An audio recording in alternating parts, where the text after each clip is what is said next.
초기 인류는 몸집이 아주 작았습니다. 그래서 동물성 먹이라고 해봐야 곤충이나 작은 동물에 한정되었을 겁니다. 하지만 시간이 흐르고 인간은 초원에 무시 못할 사냥꾼으로 자리 잡게 되었고 불을 발견하게 되면서 넘사벽이 되었습니다. 정착 생활을 시작하며 곡식을 재배하고 가축도 기르기 시작했는데 고기나 우유를 얻기 위한 목적으로는 양이나 소, 운송이나 전쟁 목적으로는 당나귀 또는 말을 기르기 시작했습니다. 하지만 우리가 알다시피 이런 가축들에게 매일매일 끼니를 챙겨준다는 것은 보통 일이 아니죠. 사실 고기는 아주 비효율적이고 비생산적인 식품입니다. 고기 100g을 얻기 위해서는 그보다 10배나 많은 곡물이 필요하기 때문이죠. 따라서 고기의 가격은 그 가축이 먹는 곡물 가격의 10배 정도랍니다.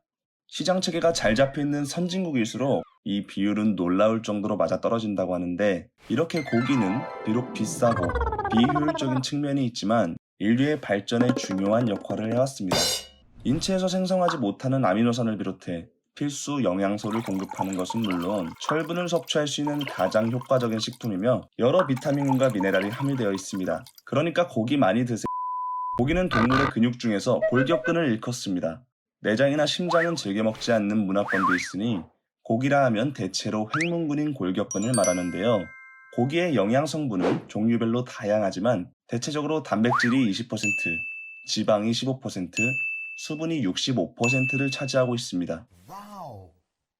아주 싱싱할 때 바로 먹는 것보다는 약간 숙성을 시켜서 먹는 것이 소화도 잘 되고 풍미도 훨씬 좋으며 체내 흡수도 잘 된답니다. 그 이후로는 사후 강직의 시기가 지나고 단백질이 분해되기 시작하는데 이때 아미노산이 생성되어 근육 섬유가 부드러워지면서 고기가 맛있어지는 마법이 일어나는 것입니다. 여기까지 고기의 기본 지식을 알아보았는데요. 우리의 일상 속 절대 없어서는 안 되는 고기.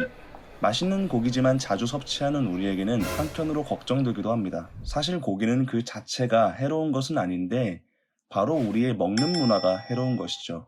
특히 고기를 불에 구워 먹을 때의 맛은 원초적인 매력이 있는 것은 분명하지만 사실 우리의 건강에 상당한 부담을 줄 수 있다는 것을 알고 있어야 합니다. 고기를 구우면 지방과 탄수화물, 단백질이 분해되면서 다양한 화학물질이 생성되는데 그 중에서도 암을 일으키고 내분기계 장애를 유발하는 독성물질인 벤조피렌.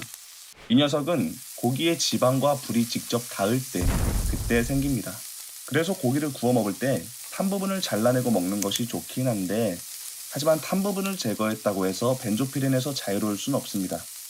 왜냐? 기름을 타고 이미 퍼진 상태이기 때문이죠.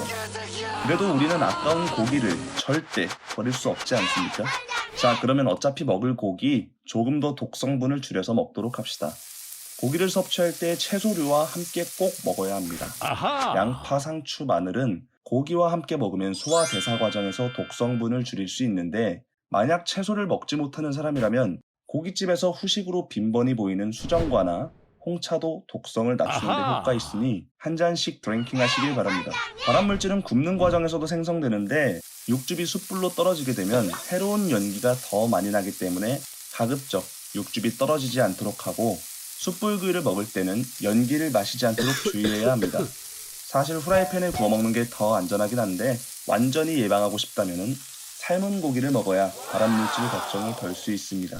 자, 일상생활에서 주의를 조금 더 기울이고 식습관을 개선한다면 고기 이제 맛있게 안전하게 즐길 수 있습니다. 그러니까 오늘 저녁은 삶속